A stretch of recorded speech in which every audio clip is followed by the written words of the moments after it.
Good evening, guys. It is Tuesday, January 28th, 2025. This Bathrobe business. I'm Georgi Ogonov. I again have no bathrobe tonight, but we're still experimenting. This is okay. This is a new format. So we're playing with the new format, the new time, and a new attire, a new costume, attire. I don't know. What do actors wear? Whatever actors wear. That's what this is. So let's jump into it. So I have a number of stories I'm going to share with you guys today. I don't think there's a cohesive thought or a thread in all these stories. Sometimes I try to weave that into what the stories I'm reporting. I try to find a tangent between them. I think it's just a lot of rapid fire today. First of all, I'm going to report on more, I guess, politics than business, but I think it is worth mentioning, is the Trump administration is offering buyouts to nearly all federal workers. Let me make sure I'm sharing the story with you guys. This is a story from CNBC. So essentially what's happening is Trump is looking to downsize federal employees. Now, in this story, they're not actually directly talking about layoffs. They're more talking about it in passing. What they're saying is that this buyout is really because they're going to be restructuring. They're going to be returning everybody to the office.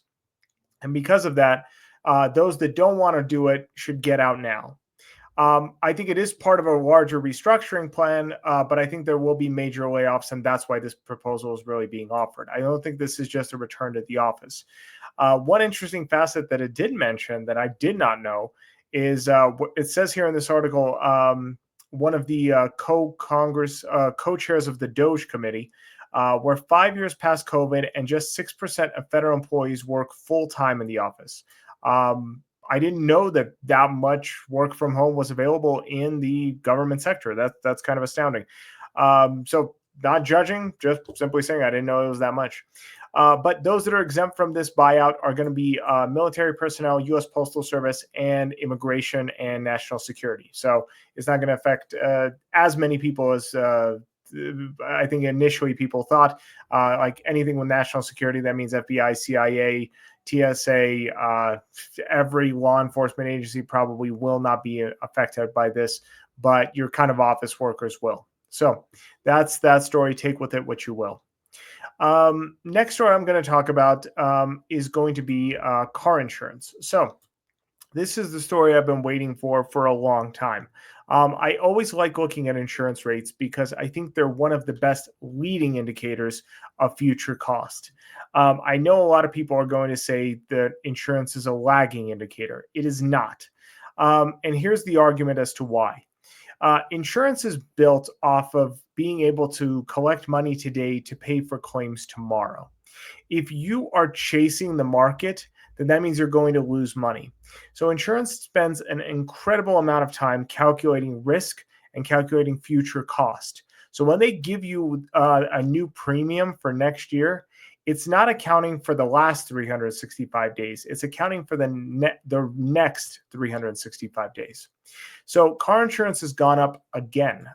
Remember, last year it went up by 22%. It was one of the largest increases to most household costs last year was car insurance alone. Apparently from 2021 to 2024, it's up 42%. That's insane. That's almost the 50% increase in just 3 years. Last year, let's find the number. Last year, it went up about 15% nationwide, with some areas being much higher than that. So areas in Minnesota were 58%, Maryland were 53%, California was 48%, but as a national average, it went up another 15%. That's astronomical. This is partly due to the fact that electric cars are becoming a bigger part of American automotives industries, and because of that, they're more expensive. But that only really is about a fraction of the actual car market. Let's not forget that of new cars sold, about 1 in 5 is an electric car. But of existing cars on the road, that's a much smaller subset. So this can't be attributed to electric cars alone. This is, in my definition, entirely based on inflationary data of like PPI. So your producer price index, because parts are more expensive, but even more importantly, labor. Why I say labor is more important because any part can technically go through a deflationary cycle because of advances in manufacturing, right? I have a cup here, and currently it costs me $5 to manufacture. Next year, it could cost me $6 to manufacture. That's inflationary. But all of a sudden, I invent a new machine, and I can now produce this cup for $3. That's a deflationary cost-saving cycle that I've achieved through manufacturing. The cost of the cups come down. But labor isn't so simple. Labor doesn't come down because cost of living doesn't come down, and the cost of labor of employing someone doesn't come down. I can't just go to my employee and say, hey, you know what? I'm going to cut your payroll by 15% because we're trying to lower the cost of our products. It just doesn't work that way. Every year it becomes more and more expensive. But when you're seeing jumps like this, that means the cost to repair a car is becoming much more expensive because of the added labor cost of mechanics. So this is a powerful inflationary cycle. I always talk about insurance. I think automotive insurance is a great indicator because it is one of it is universally that it is paid by almost every household. It's very difficult to avoid automotive costs in the United States. We don't have real public transit systems like they do in Europe. Our entire culture is based on cars, and cars themselves are becoming more expensive. But in addition, the cost of owning a car is becoming much more expensive. Next story I'm going to talk about in tangent to the cars is General Motors. General Motors had a fantastic quarter. The market is responding very strangely.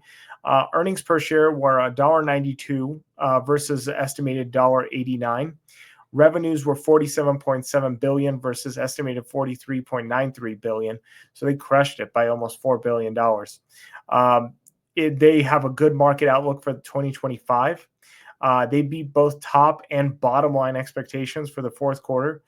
So when we talked about retail, I wasn't including cars in that, but apparently GM did it. They have a great selection of both EVs and conventional internal combustion engines. They're rocking it. I'm hesitant to say I'm gonna buy it because I haven't looked into the data enough. But off of this, it's making me think you should buy it. The public sentiment has been very negative, and it's for a very strange reason. Essentially, if you read this article, it's concerned about what could happen in the Trump administration. I don't think anything bad can happen to GM during the Trump administration because generally Trump is a protectionist president of domestic manufacturing. So it's unlikely that any one of his policies, even though I know people are going to say tariffs, I still don't think there's going to be anything that affects the company negatively. So it's really just anyone's reason of why the stock is down right now. But it was really just we feel like it is essentially what the public sentiment is. Next story I'm going to talk about, I'm just going to mention in passing. So I don't know how to say this company's name. It is Qorvo. So Qorvo makes chips for Apple. It's one of their biggest purchasers. I believe the chip that they make is a radio frequency chip that's used by many smartphones, but 50% of it is Apple themselves. They're reporting good quarter, but bad outlook, saying that potential sales are probably going to be flat to maybe slightly up. That's really a prognosis of Apple. As we've seen, Apple has not been doing good. It has been kind of terrible for quarter after quarter, and with China becoming more and more of a manufacturing powerhouse when it comes to smartphones and supplying their domestic market better than Apple can, it's going to be more and more bleak. And there hasn't been much innovation coming out of Apple recently. Their AI systems have not been accepted very well by the market. Their whole Oculus knockoff, I can't even remember the name of it, is no longer sold in stores. It was only around for, I believe, like 6 months. So Apple is definitely facing an uphill battle, and this is just compounding it. So this is probably a forecast of what Apple's next quarter is going to look like. It's probably going to be flat. Next story I'm going to talk about is, believe it or not, tangential to Apple. So I guess I do kind of have a larger storyline that I'm weaving here. We're going to talk about Starbucks real quick. And the reason I'm going to talk about it is because I feel like Starbucks is to coffee what Apple is to computers. A lot of style, not necessarily a lot of substance. And that's coming from an iPhone user. I feel like those companies are very similar. They appeal to a similar demographic. If I had to guess what phone most Starbucks goers have in their pocket, it's probably an iPhone. That's just the vibe I get. But Starbucks is still doing very badly. A lot of these articles are trying to sugarcoat the fact that Starbucks is having quarter after quarter, fourth quarter in a row of same store sales declines. Now, they came in above market estimates of what people thought they were going to do, but it was still kind of a terrible quarter. So I'm going to share this tab with you. I have a couple stories here about Starbucks, though. I may post them, I may not. I'm going to give you the grand overarching theme here. The coffee giant saw same-store sales decline 4%, fueled by 6% decline to visits to in-stores.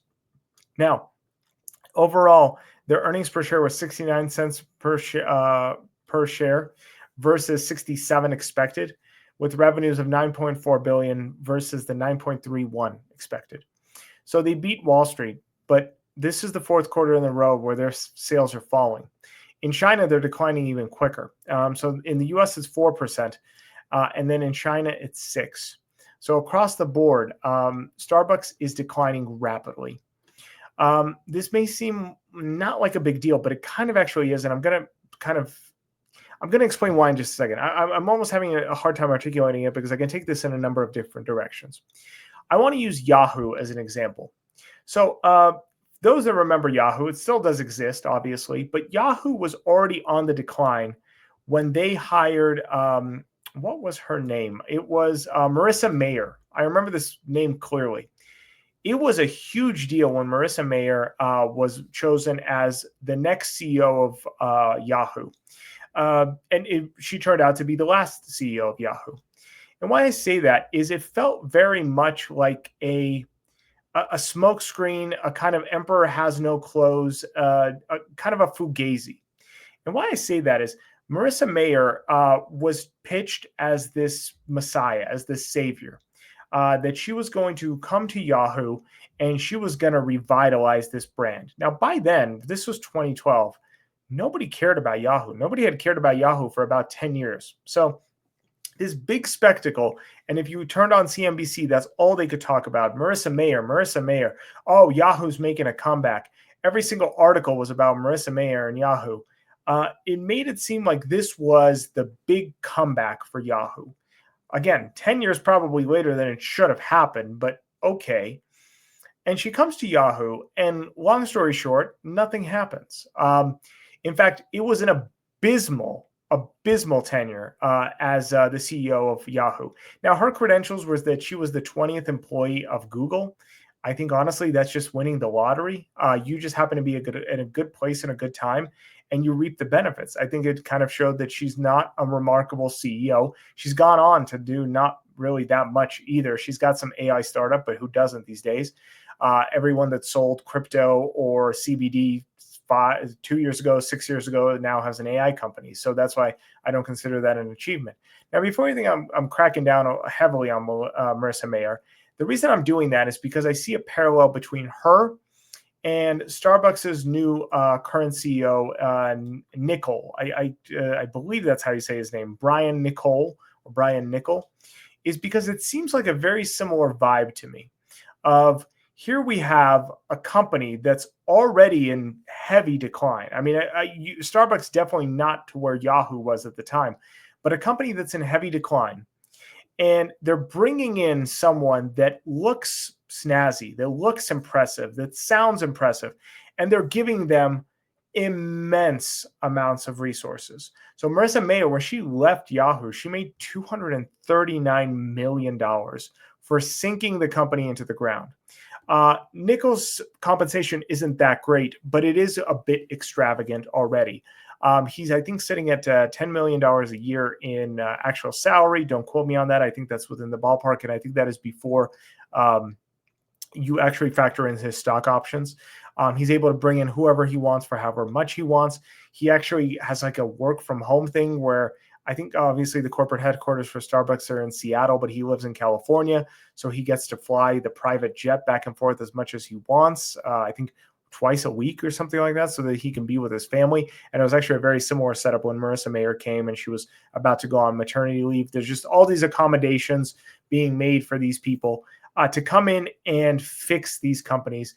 And I think that this is kind of the problem is that the problem is you don't need a person to fix your company. You need to figure out what it is that your company does. So when Marissa Mayer came in, everything was pitched as they're so impressive, they're so impressive, they're so impressive. But you don't necessarily need an impressive person. You just need some sort of guidance.